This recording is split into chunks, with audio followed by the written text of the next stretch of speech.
Welcome to BLOCKTV and Fireside Chat with possibly the name in the cryptosphere. He is the visionary and power behind the leading exchange and mammoth of a business that is Binance, who seems to be launching a new project weekly, if not daily. From its own blockchain Binance chain to hosting IEOs to capturing a slice of the United States market, adding support for more and more global fiat currencies, entering the crypto derivative space, and now taking the next big step, as announced this week, following in the footsteps of behemoth tech companies such as Google and Amazon with the launch of Binance Cloud. I'm talking about none other than Changpeng Zhao, better known as CZ, who is joining us now from Malta. CZ, so great to have you with us. It's good to be here. Thank you for having me. Thank you for being with us. First of all, what's in Malta? What are you doing in Malta? Well, we have a small team here, so I come here once in a while. Just roaming around the world. Moving around the world that we know and expanding throughout the world. I want to touch about the cloud. It was launched this week, announced. What was the idea behind it, and how will it be implemented? Sure. So the idea behind cloud is basically we want to allow. So basically, the mission behind Binance is to enable access to crypto. So this is something that we've been working really hard towards too. And traditionally, people can go through Binance to do that, but Binance have some limitations, especially in terms of fiat gateways. We don't support a lot of fiat. And with Binance Cloud, we want to enable anyone to run a cryptocurrency exchange. Of course, there will be some selections in criteria among our partners just to make sure that they can run exchange properly. And they also have the local fiat channels, etc. So we also welcome businesses that don't touch fiat. But with Binance Cloud, we want to use a turnkey solution, basically like a cloud solution that allows people to, anyone to run an exchange very, very quickly. And we've heard you say that before. It's also not your first foray into the cloud business, so to speak. You founded the Shanghai-based setup Bijitech, I believe, in the past. Exactly. Yep. Now, when it comes to all the reports coming out in this, were equating Binance as if it's a future Amazon or Google of the cryptosphere. Is that where you're heading? And what do you think of that comparison? There are some parallels, but there are also some differences. I think running an exchange is much more complex than buying a server and running a website.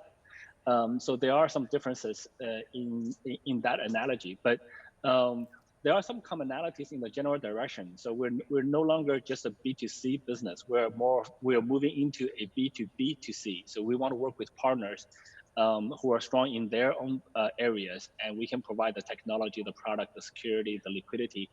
We can solve some of the hard parts of running an exchange, and have them focus on users, compliance, regulatory issues, fiat channels, or other coins, etc. So whether it's going to be like a Amazon, business-wise, it's a much heavier business. So it's much heavier B2B.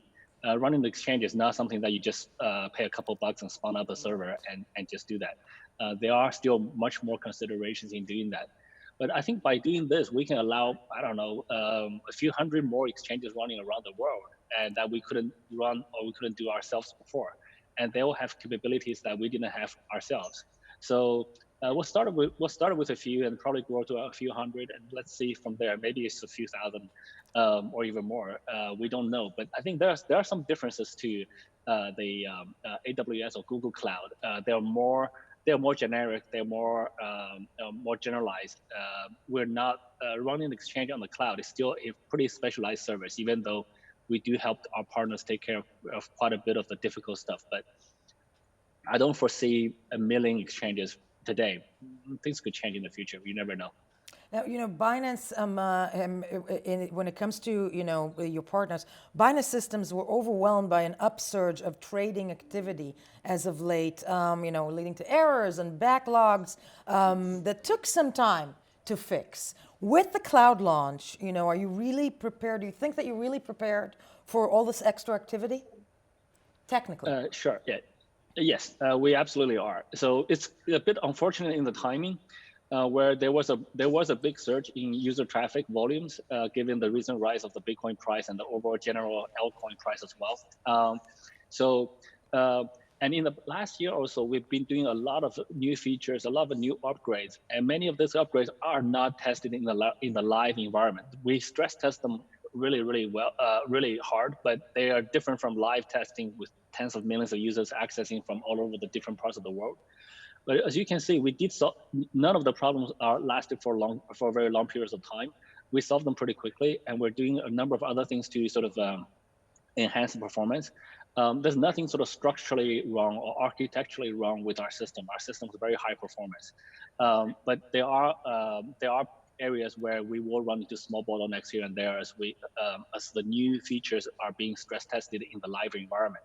But it's a problem that we can solve pretty easily. I'm not too concerned about that. So we'll overcome those issues.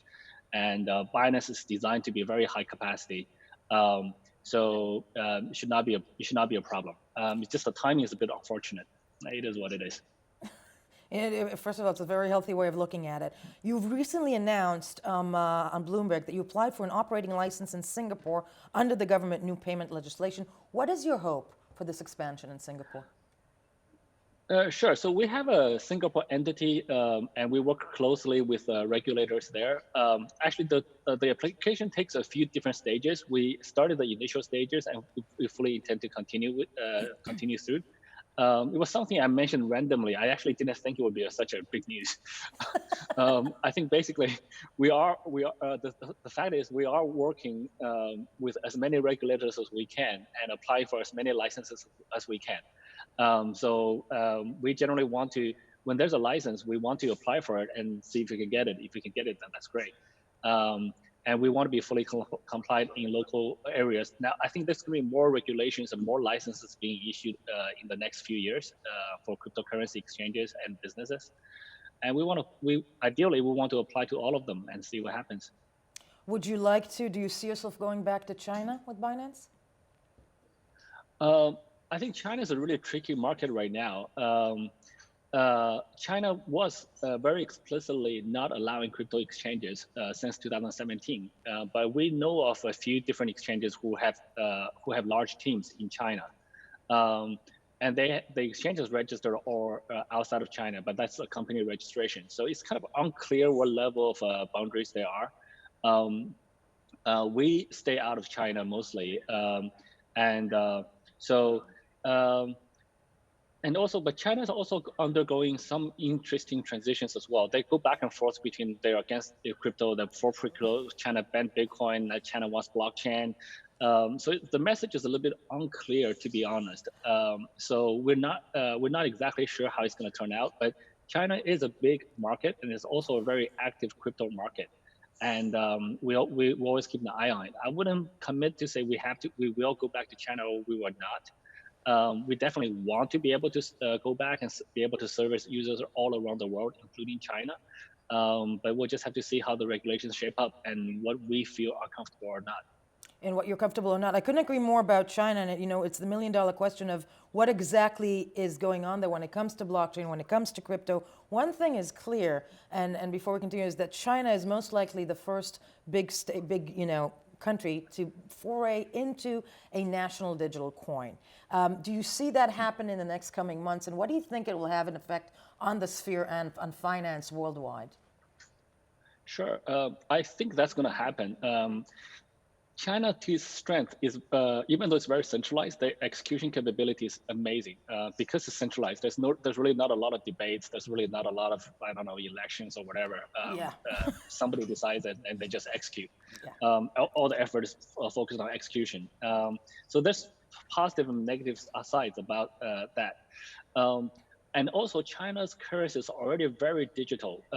You don't see cash in China at all today. So nobody uses cash. Everybody uses a mobile payment services, either WeChat or Alipay. And it'd be weird if you don't use it or don't accept it. It's just like that's not 100%. It's actually 200% coverage. Both apps have 100% coverage basically. So it's quite easy for them. It will be very easy for them to move into another form of a digital currency. Either it's blockchain based or not. Currently, it's not, but it'll be quite easy for them to move to a blockchain based digital currency.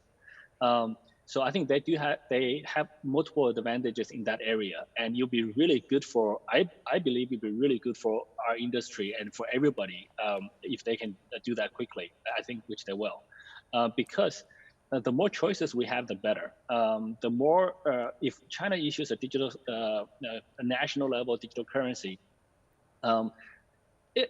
there's a few different cases, right? So if its usability, ease of use, limitations, restrictions are less than the traditional fiat currency, then that's great. More people are going to use it.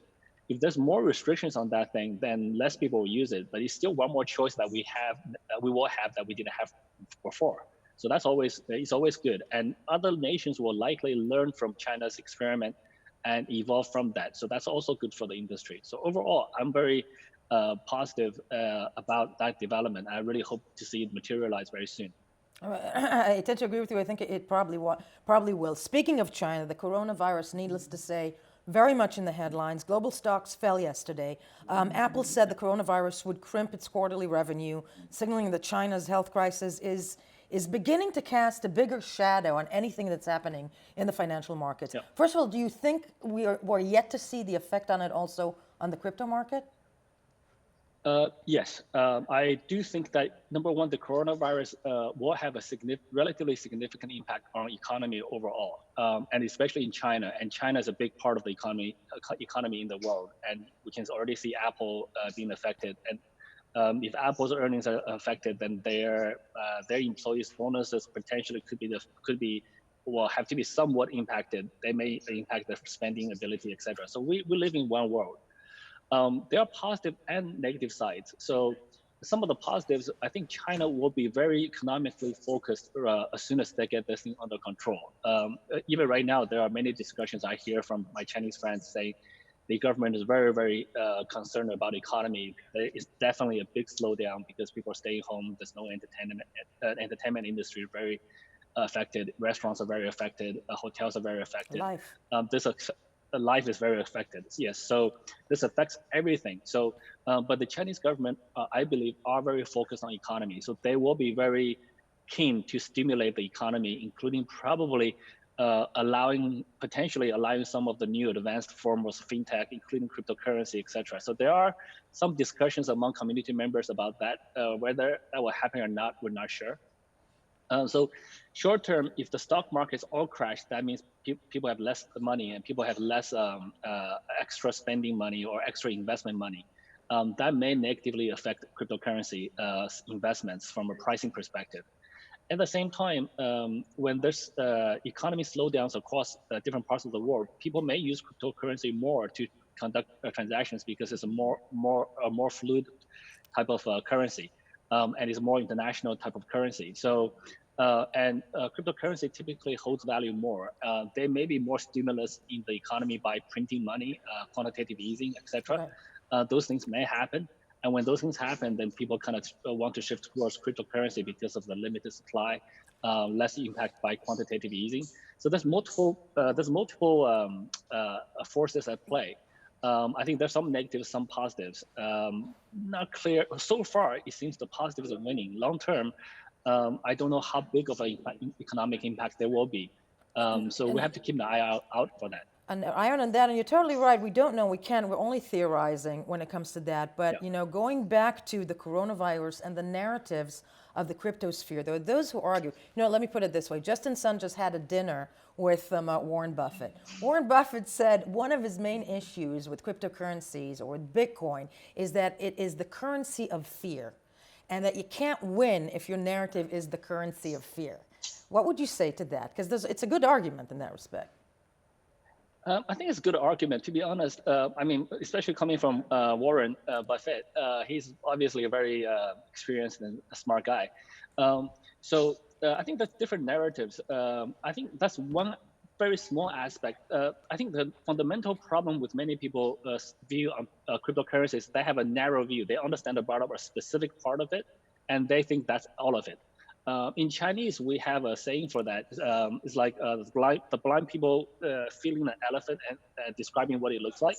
So one would describe it as like a pillar because they was touching the elephant's leg, and the other one describes it as a wall because they're touching the elephant's stomach. I think cryptocurrency, Bitcoin itself they have a lot of different use cases, a lot of different aspects to it. So it's not just a safe harbor for devaluation for fiat currencies or fear of war. It's not just that. It does allow cross-border transactions. It does allow large transactions, micropayments, fundraising around the world. All of those features that were not really available for the fiat currency before. And it's actually also a money for the internet, or the internet of money, as some of us describe it. So it has a lot of other features that's not belonging to particular parts. So I think Warren Buffett is right in the sense for that particular narrow part, but I think he's kind of obvious. He doesn't have a full understanding of what cryptocurrency is all about, and he's looking at narrow parts. So his view is maybe a little bit off in certain parts. It's not the bigger picture, but let's stay with narratives and apropos leadership. You're a prolific Twitter, by the way. You're amazing on Twitter. I don't know how you do it, but because I don't have that stamina. You tweeted a few hours ago because, needless to say, apropos China or the United States is heading into is in an election year. One of the leading, or possibly the leading, Democratic candidates is Michael Bloomberg. You tweeted, I believe, just a few hours ago, "Go man." There we go. I remember Bloomberg as a leading fintech company when I worked there 15 years ago. By the way, I didn't know that. We had servers so big they were called bigs. Now, Bloomberg also came out with a financial plan over the course of the last, several days that actually is very supportive of digital assets, more so things that we heard from Yang. Do you think Bloomberg would be good for the sphere? Is he the new champion? I think, to be honest, I'm not really endorsing anyone. I'm not really involved in the politics, especially the election in the US. I don't really know Bloomberg.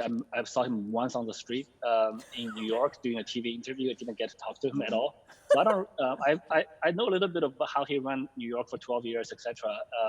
So I'm really, but from my perspective, any person who's promoting cryptocurrency is good, because if Mike Bloomberg's promoting it now, one of his opponents may want to promote that too. So that's good for cryptocurrency.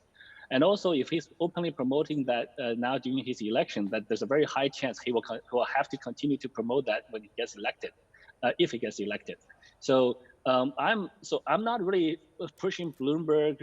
Again, I think in this particular topic, I'm probably looking at a very narrow view of everything that Bloomberg's doing. I'm not really following the campaign that closely. So on this particular part, I would definitely support what he's doing. And I'm very supportive. But again, so now I'm looking at a very narrow part of what everything else is doing. So I'm not really endorsing him as a candidate or not. I'm not really involved in that vote.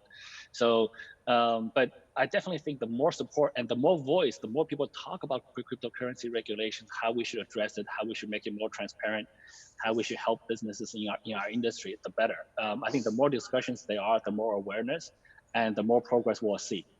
The more progress we'll see, and needless to say, I think we can all argue the United States needs to step up its game when it comes to clearance and regulation into the cryptosphere, right? Yes, I think, but actually, I would strongly agree with that like a little while ago. But recently, the U.S. has made some really nice progresses as well, especially with Commissioner Hester Peirce, our crypto mom. So she's now pushing some really, really nice. I mean, her ideas are always very progressive, pro-innovation, pro-business, and very reasonable. So, and now she's pushing this, I guess, I don't know how you call it, this draft. Safe I actually harbor. don't know the proper term. Safe harbor. Safe harbor, yeah. But yeah, I don't know if it's called a bill or whatever, but it's a really, really good thing to see that now we have regulators who understands innovation, who understands how to how to properly promote entrepreneur businesses. So this is a really good change for US, and it's also very significant in the sense that many other countries look towards the US for like a example or guidelines. So with given this kind of positive push, I think the rest of the world will have a positive, will view this much more positively as well. And there are obviously a lot of misunderstandings from different regulators in different parts of the world before, and I think this helps significantly to address some of those negative, wrong impressions. So I think that's a really, really good thing. It's entirely so. And speaking of, progressing and the conversation, many would argue that the conversation in the cryptosphere actually was up to notch last year because Libra, or the idea of Libra, as we have no idea where it's going right now, that the idea of Libra upped the conversation. That is also parallel to Binance launching the idea of Venus. Where does Venus stand right now? So Venus, we're pushing forward, and we have a number of stablecoin initiatives. Actually, one should be launched next month in Asia. So we're pushing that initiative forward. Venus, a little bit different from Libra, is not one project. It's like multiple projects. We kind of put that onto the stablecoin umbrella. I think Libra is really good in the sense that it actually brought a lot of regulatory attention to say, look, what's going to happen to the US dollar? Should we promote that to be a base currency for stable coins? Right. And there are recently more discussions about how to enhance US dollars dominance or maintain or increase it. Or look at ways to not decrease the dominance for the US dollar. So a lot of those discussions are happening because of Libra. Some of them are negative, or some of them are very negative, some of them are positive. But I think suddenly people realize that, look, a large tech company, a large company like Facebook could do this and could have a pretty interesting, significant impact on the economy. But I think a lot of people are viewing. It's a bit unfortunate. I think a lot of people are viewing the wrong way. They think that it's bad for the US dollar. I actually think that the more the US dollar is used to pay as a reserve for stable coins, it's actually good to the US dollar. This increases the US dollar influence and dominance in the world. So I think that's a very simple thing I think that's a very simple way to look at it. Whereas if you try to limit that, it actually limits the usage of US dollar, which is actually not good for the US dollar. So for Venus, we are mostly outside of the US, and we're pushing more in other countries, in Asia, in Africa, in And Europe, speaking of etc. Asia, when you say you're going to launch a stable coin next month, what is that project next month? It's going to come out very, very soon. So it's probably the first week of March-ish, and together with another business we launched together. So we'll have a new stablecoin in Asia. So we'll see how that goes for a fairly key Asia region. So we're focused on smaller regions, smaller countries, one by one, trying to turn them on. In a sense, getting them more involved into crypto, increasing the access to crypto in each of the smaller countries. And we're very happy for some of the bigger players in the US to take the US dollar to the next level. So I think overall it's a fairly good thing. No, and needless to say, it's progress, and some countries have a hard time, wrapping their head on change and innovation. We all know that. But you are expanding at a phenomenal rate. For a company that launched in 2017, Crypto Slate, as of late, described the Binance agenda as world domination. I'm not going to go that far, but what is the end goal? What is the end goal, Cici? So as I said, our goal is not world domination. We never use that word ourselves. So we really just want to help everyone to access crypto more easily. So that's the overarching goal. We believe that cryptocurrencies do offer a much higher degree of freedom of money. So you can do holding, investing, savings. A number of things with cryptocurrencies that you couldn't do with fiat currencies too easily. So we want to increase that level of freedom, and in order to do that, we have to make it easy for people to access crypto all around the world. So we're not really focusing on one country or one region. So that's why people say we do things all over the place, and they're surprised because, again, the traditional mentality is you do things in one country first, and when you get really big in that country, you go to the next. But that's a really narrow way of looking at the world today. I think we have one world, and we want to service everyone in the world. And so our team adopts this mentality, and we adopt a very loose organization. Everybody's doing everything not on their own, but kind of on their own initiative. Right. And the end result is a lot of things happen simultaneously, actually. So it looks like we're all over the world. But in my view, we're actually not moving fast enough. There's a lot of countries, there's a lot of regions we're not covering, we're not there yet, and we want to be there as soon as we can. Wow. I'd love to work with you. You're not moving fast enough is the highlight of this interview. People would argue otherwise, CZ. I want to talk to you really quickly, we're almost done, about the United States. Catherine Cooley, who is in charge of Binance US, who as of late made a splash on Twitter. She's not only CEO, she's also an amazing dancer, if we can put that up, in getting a lot of, there we go, wow.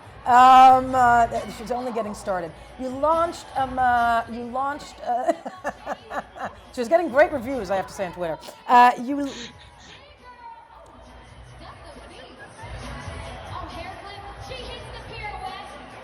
Amazing.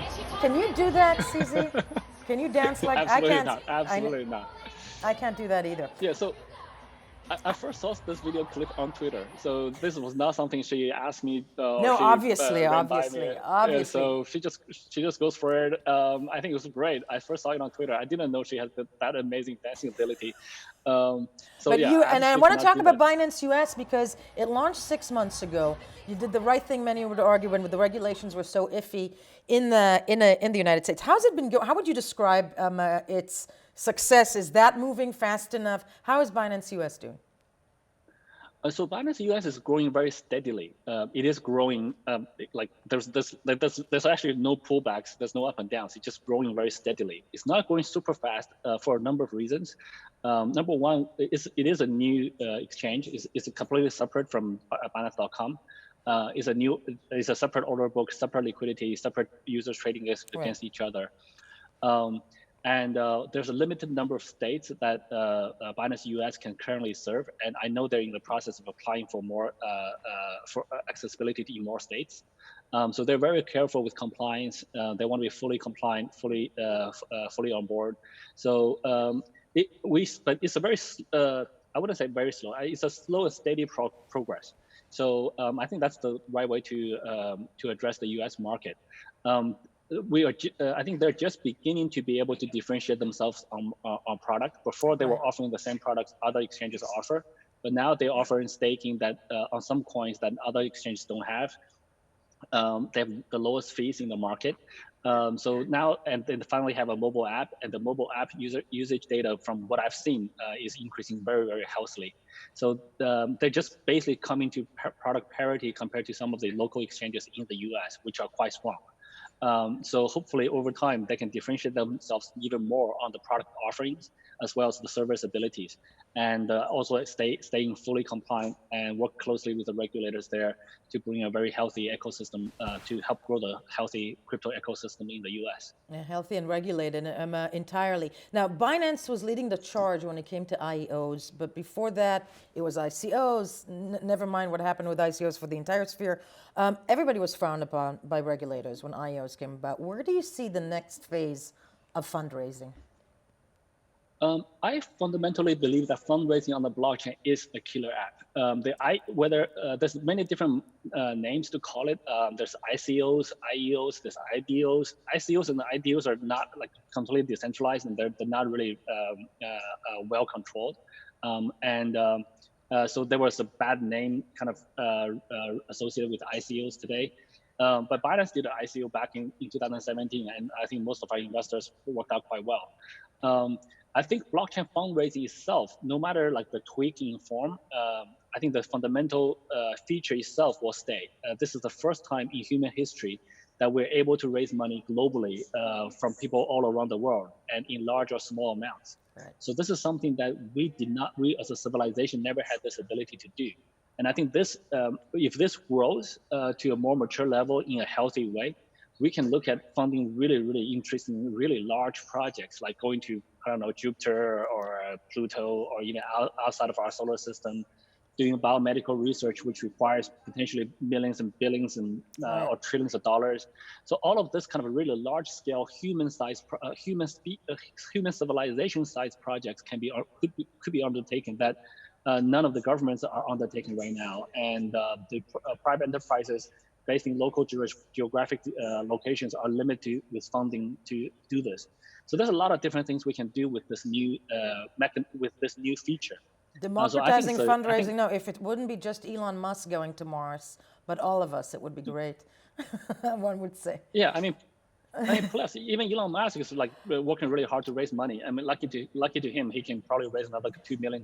But what about all of But us? Yeah. look, yeah, but also if he was able to raise this money globally, I think globally there are people who wants to contribute to his cause. And people who wants to contribute $500 or $1,000 to his cause. Can do I that. think right now the way he raises, he can only raise from large investors, which severely limits his ability, to be honest. It severely limits the ability, to be honest. That's a mild understatement. But we are speaking on a week that is very pivotal for the cryptosphere. People will argue because of a court case that's going on in the Southern District of New York. That's the Telegram versus the SEC case.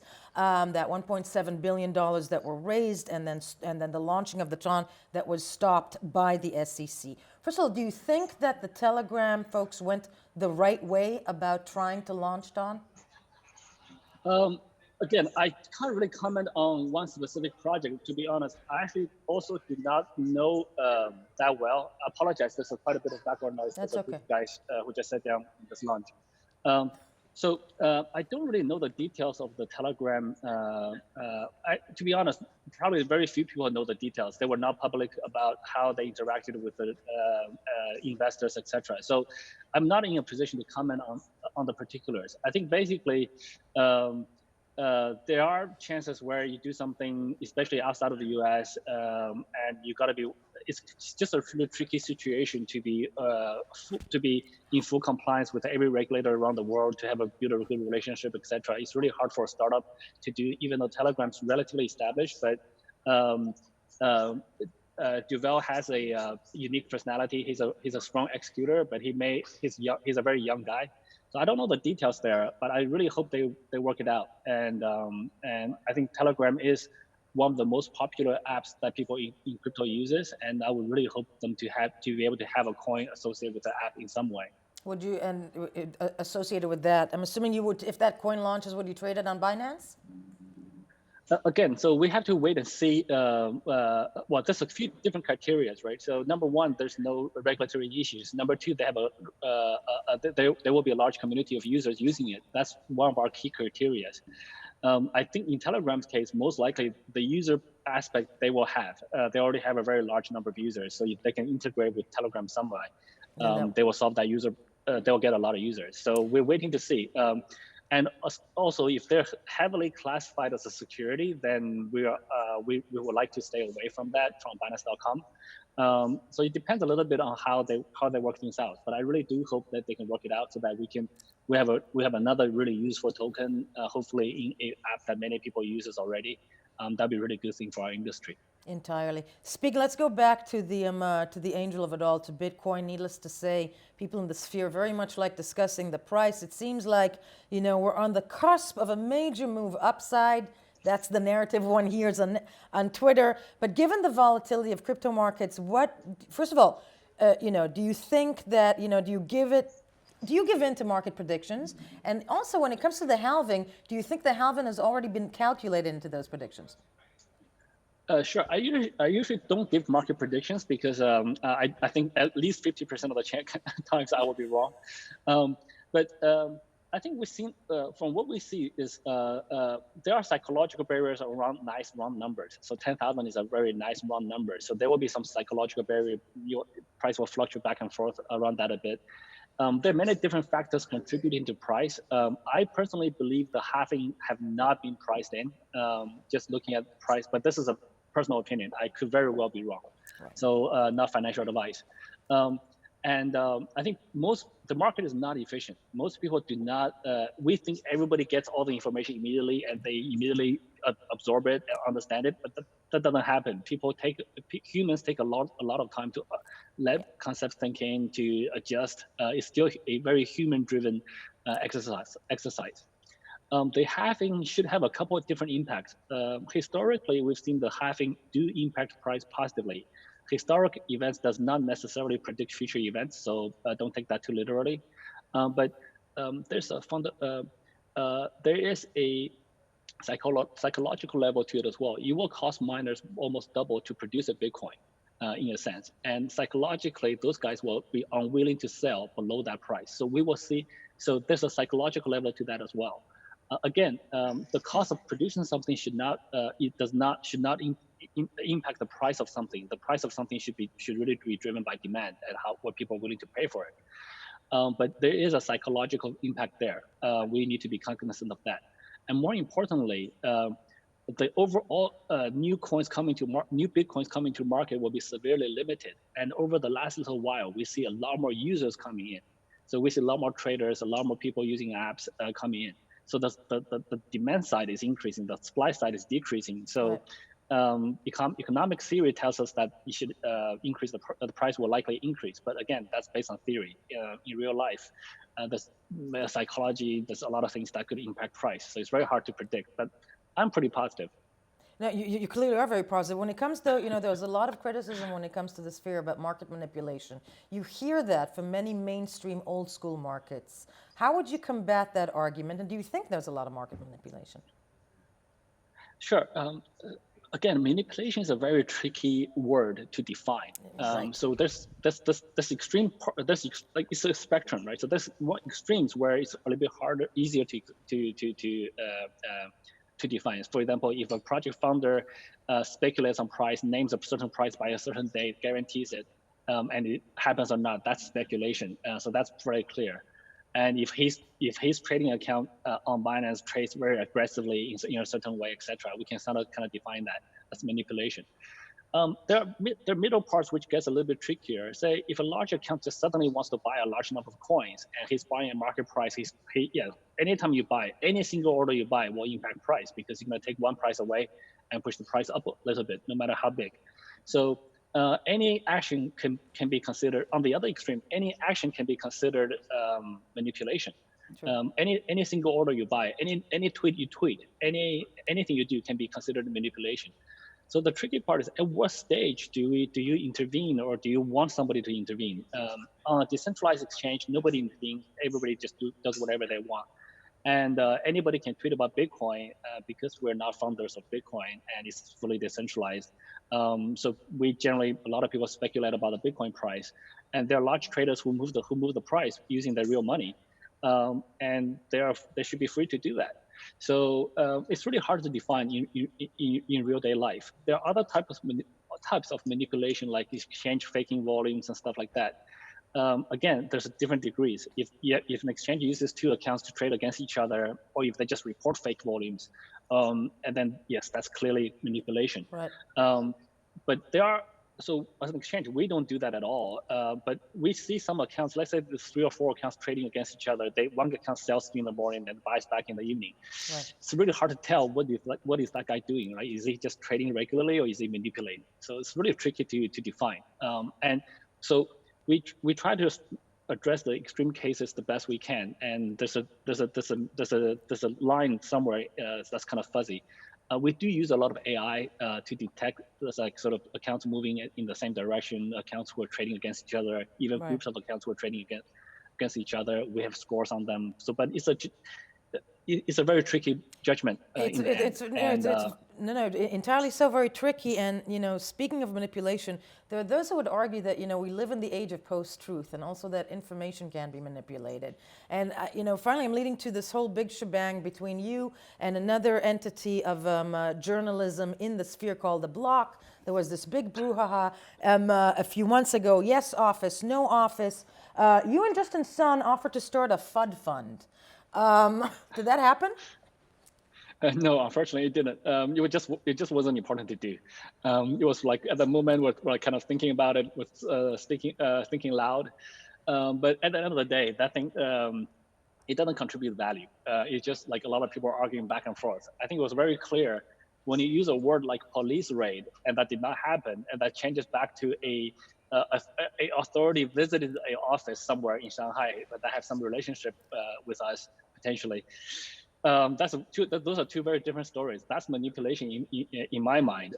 That's very bad journalism. So I stopped following. I blocked the blogs. I blocked the guys, the authors there. I don't want to deal with it. I don't want to hear them. I'm okay living without reading their news.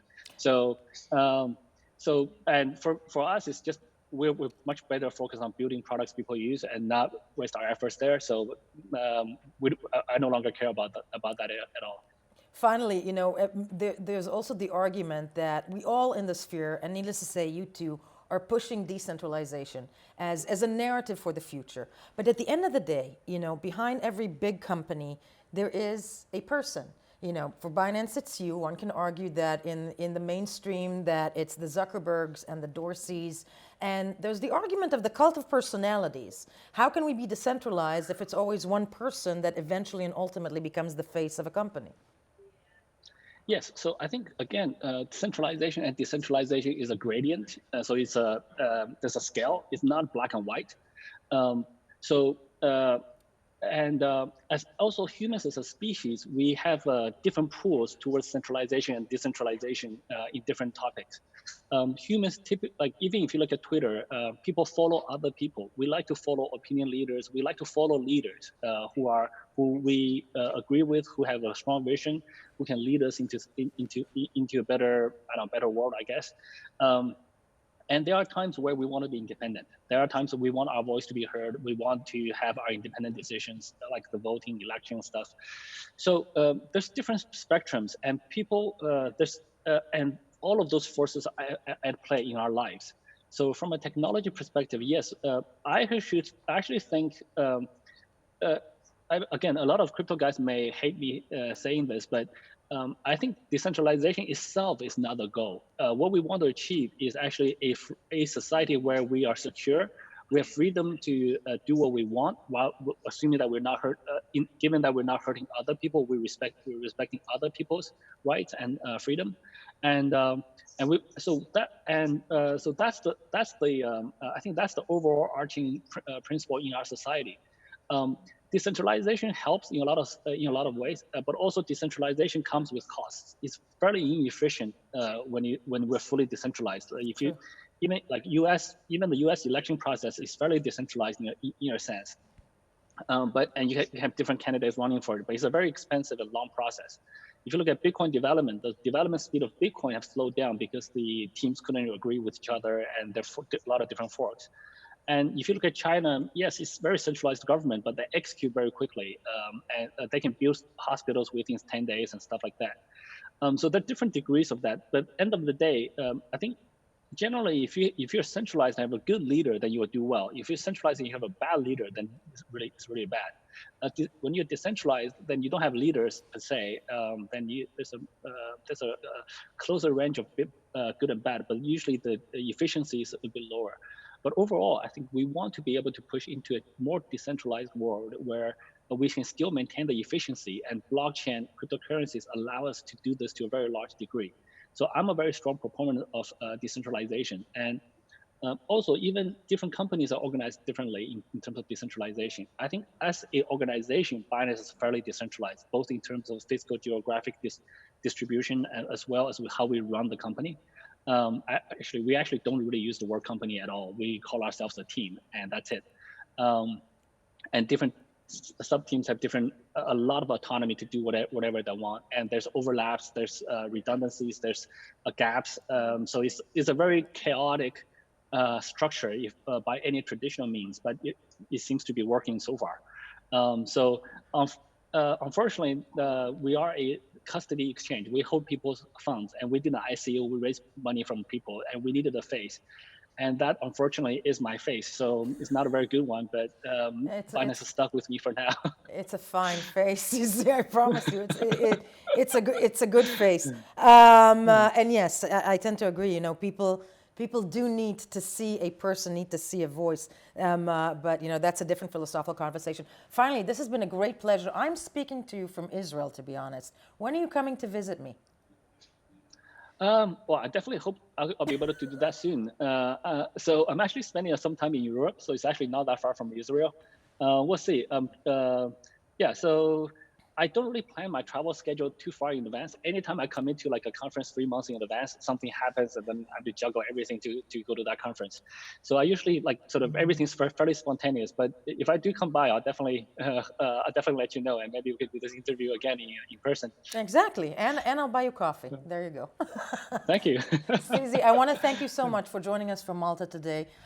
This has been incredibly eye-opening on so many levels. And of course, Binance, the number #1 exchange in the sphere. Keep doing what you're doing. Thank you so much. Thank you, Yele, for having me. And it's a pleasure to be here. Thank you so much.